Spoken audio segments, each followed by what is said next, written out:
Hi, Niko Ana here. Today we're going to talk about how the trauma that occurs from narcissistic abuse robs you of your true potential in this lifetime.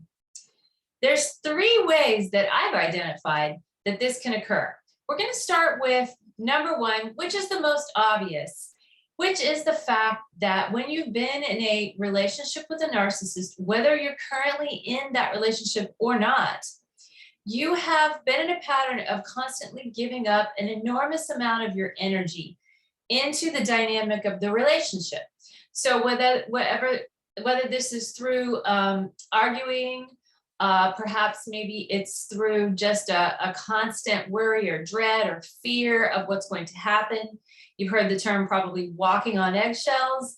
When you're in a relationship with a narcissist, you're definitely always walking on eggshells, whether you're interacting with them or not, because you're always just sensing that moment when the stuff's going to hit the fan. So that takes an enormous amount of energy. You're holding on to an enormous amount of energy all the time, which also takes energy. It takes energy to suppress emotions. So let's just say that you've got a lot of anger that you're afraid to express towards a narcissist in a relationship, and you're holding it down constantly. That takes energy too. Suppression takes a lot of energy. So whether it is a loss of energy from constant mining of your energy, extraction of narcissistic supply from you through different various dynamics, or it's just you giving up your own energy constantly, just in anticipation of needing to give it up, or it's the energy used to suppress emotions. You are like literally bleeding energy all the time. You have probably given up so much of your energy over the years to this, you don't even know what it feels like to have your own energy. And if you understand what it means to be able to realize your potential, and potential could be anything, you guys. It doesn't have to be like a successful business or achieving some accolade, although it can be if that's what you want it to be. But potential is that thing that lives inside you. It's in your DNA. It's like the reason you're here, the reason for your being, expressing that unique, authentic self that you are. If you feel that and you know it's in you, you also know it takes energy to release it and to see it through, right? I mean, it takes energy that you have to be comfortable, first of all, having the energy and then channeling it towards your own self, towards your own interests, your own hobbies, your own talents, your own life. Even if it means just keeping your energy within your field, meaning not giving it away constantly. If you think about the cell of the human body, inside the cell, inside the nucleus, the mitochondria is like the powerhouse of the cell, right? And the potential of the cell for it to be healthy and give life to the body depends on that mitochondria having enough energy to feed the cell and then feed the body. So think about it like that. Your potential lives inside you, and it needs to have energy to be unlocked and to express itself. And so you're not going to be able to fully realize your potential until you've got enough energy and you're comfortable using it for your own life. Simple as that. Now, that doesn't mean you haven't already realized some successes in your life. It doesn't mean you haven't already done some amazing things.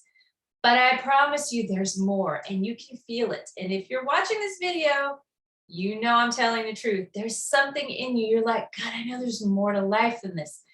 I know I can do more or have more or be more. You know it. You can feel it, right? So let's talk about the second way. The second way that the trauma of narcissistic abuse robs you of your potential. And this is through the act of having been gaslit, experiencing gaslighting, which is a behavior that narcissists employ quite often, in which they will constantly try to undermine your sense of self, your confidence, your ability to know what's happening or to remember what went on or to have the correct assessment or to trust yourself and your own instincts. So being gaslit, especially if you were gaslit as a child and into adulthood, will really undermine your own sense of knowing what's right for you, or even knowing what's real, knowing what's real. And so this will result in a constant doubting of yourself. And many of you will probably relate to what I'm saying. You're constantly doubting yourself, all the time, every second you're doubting yourself. You'll have one thought and I think this, and but no, but what if I'm wrong? And it's like a constant battle going on inside yourself. And this doubt has caused you many times to be paralyzed on taking action around something you really wanted to do. Or it's caused you to not trust your own instincts about whether something was right for you, or dangerous, or harmful, or just unhealthy in general. And maybe you've had an intuition about a person, a relationship, a situation, and you knew it was right, but then you doubted yourself, and then you didn't listen to your instincts. And later you found out, man, I was right about that. So that's the effect of gaslighting it has on your system. Causing you to doubt yourself is also going to rob you of realizing your potential, because the essence of realizing your potential is trusting yourself, right? You've got to look within, and you've got to start tapping that core, and you've got to trust your intuitions, your promptings, your inner knowings of what it is you want to express. What's your potential? If you have a sense of, wow, I really feel like I have the potential to become, a really successful entrepreneur in this particular field. Or even if it's something, it doesn't have to be about business or career. It could just be like, I have this instinct or this idea that I have potential, to be some kind of person that can be of service to others through, offering gardening lessons, or creating something of beauty for others. Just maybe even being there in your life, really being present and really setting an example for others just by expressing yourself and loving yourself. That's also realizing your potential, how you can impact others that you're in a relationship with and in the world, right? That's realizing a potential. And if you have a feeling, something specific even, I really feel like, an inner prompting, I want to look into this activity, or I want to learn more about this particular area, this particular field of creativity, or this knowledge base, whatever it is. If you feel that inner prompting, if you have been used to doubting yourself, you're probably not going to act on it. You're probably like, well, that's just a waste of time. You'll rationalize it. Well, I should be paying more attention to this. That's not really a good use of my time, or I probably won't be able to follow through, or you will gaslight yourself over and over and over. I promise you will. And then you rob yourself of your own potential.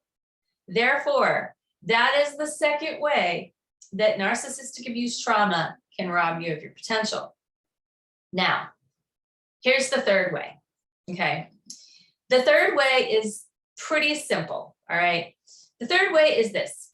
If you were to realize your potential fully, and that's going to require you, to trust yourself, to know that you know what's right for you, and to express yourself authentically and freely. That means you're probably going to stand out. That means you're probably going to shine. And for many people who have gone through this type of abuse, you know already that what I'm about to say is that shining is not safe.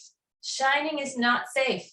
Why? Because when I shine, when I show off, when I am confident, when I am, allowed to really express my opinion or my perspective, or step into my area of expertise or my zone of genius, then what happens? Well, the narcissist will try to squash you, try to take that limelight from you, try to shame you, try to somehow rob you of that moment, because they're pathologically jealous of you. because your ability to shine is threatening to them, because they're in a mindset of me against you, of black and white, of, you know, lack. There's lack in the world, and if you win, I lose. That's their mindset. It's a pathological, sociopathic mindset, really, is an idea that, you know, if you, this person I'm supposed to care about, wins, somehow I'm going to lose. That is not the basis of a healthy relationship. And it breeds contempt. And contempt is the death of a relationship. So coming back to the idea of shining, you can see how, you know, shining is not safe.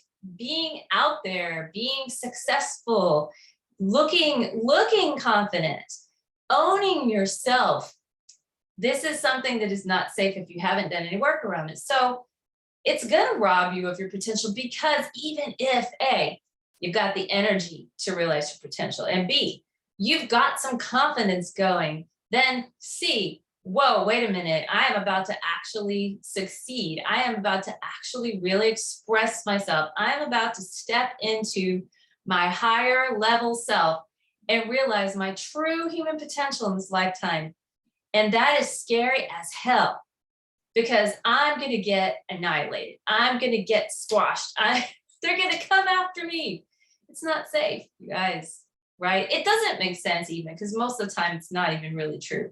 Maybe in some cases, possibly it's actually realistically true, but most of the time it's just a perceived threat. And this is something that has to be dealt with by doing deep work, okay?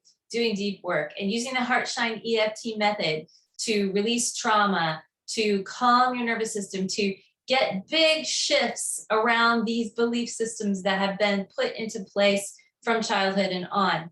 So these belief systems that uphold, you know, this idea that A, our energy isn't our own. We have to give it up whenever someone demands it. And B, you know, we don't know what's right for us. We aren't our own source. You know, we can't rely on ourselves. We have to rely on someone else to tell us what to do. And C, that we're not allowed to step into our own power and shine. We're not allowed to be successful when other people are miserable and suffering, right? That's not okay. So we have to totally get a paradigm shift around all these things. We have to really go deep and be willing and choose to do this level of healing. And when you do this, right, when you step into this and you do realize your potential, the ripple effect is incredible. And the healing that occurs for yourself ripples out into your family, your ancestors, the world, into the field. It's a beautiful thing. So I hope this has been helpful to you today. I hope that you also explore some help and support if you feel like you need some moving forward. I've got a workshop coming up, a master workshop around boundaries and modifying your contact with a toxic narcissist in your life. So there's a link here in the info description if you want to check it out and join. I'd love to see you.